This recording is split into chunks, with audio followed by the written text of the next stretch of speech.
बादशहा मकरंद अनासपुरे आता पुन्हा एकदा प्रेक्षकांना खळखळून हसवायला सज्ज आहे। 3 बायका फजिती ऐका या फिल्ममधून मकरंदचा कॉमेडी धमाका पाहायला मिळणार आहे। एका बायकोला सांभाळताना नवऱ्याच्या नाकी नऊ येतात, मग अशा 3 बायका असतील तर त्या नवरदेवाचे हाल काय होतील याची कल्पनाच करावी।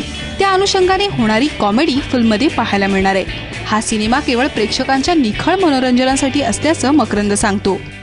हा सिनेमा स्वीकारण्यामागचं एक प्रमुख कारण म्हणजे राजू पारसेकरांबरोबर जेव्हा मी मुंबईत आलो होतो पहिल्यांदा 94 साली, त्यावेळी मी पहिली सिरियल केली होती कोण मारा नावाची। तर माझ्या स्क्रीनवरचं पहिलं पदार्पण ते होतं त्यांच्या सिरियल थ्रू, त्यामुळे आमचं एक वेगळं नातं त्या निमित्ताने झालं होतं, म्हणून हा सिनेमा मी आनंदाने स्वीकारला। आणि या अगोदर 2 बायका फजिती ऐका आपणा सर्वांनाच माहिती, पण 3 बायका आणि फजिती ऐका ही थोडीशी जास्त आणखी गमतीशीर गोष्ट आहे। यातनं कुठलाही मेसेज देण्याचा प्रयत्न नाहीये, फक्त प्रेक्षकांचं निखळ मनोरंजन एवढा एकमेव हेतू या सिनेमाच्या मागचा आहे। फिल्मचे निर्माते आहेत शंकर मेटकरी, तर हा सिनेमा दिग्दर्शित केलाय राजू पारसेकरांनी।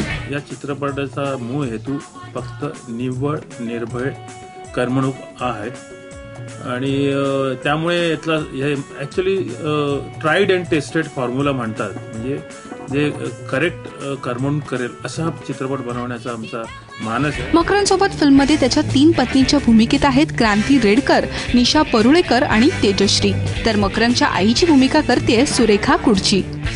ह्या फिल्ममध्ये मी माधवीची भूमिका करते आहे, जी भरतची दुसरी बायको असते आणि मला असं वाटतं की फारच इंटरेस्टिंग असा रोल आहे आणि इट्स अ मॅड कॉमेडी। या चित्रपटात मी प्राजक्ता नावाचा कॅरेक्टर म्हणजे मकरंदची पहिली बायको साकारते। या फिल्ममध्ये मी ॲक्च्युली 3 बायका ज्या आहेत त्यांची सासू चा रोल मी करते, जी वंशाचा दिवा मिळावा म्हणून सुनेला सतत टोचून बोलत असते, पण खलनायिका नाही आहे ती, पण आमचे जे काही खटके आहेत त्याच्यात सुद्धा एक कॉमेडी आहे, मजा आहे। तमिळ सिनेमात काम करणारी तेजश्री पहिल्यांदाच मराठी सिनेमात काम करते। मराठीत काम करणं हा तिच्यासाठी वेगळा प्रयोग असून मराठी शिकण्याचाही ती प्रयत्न करते।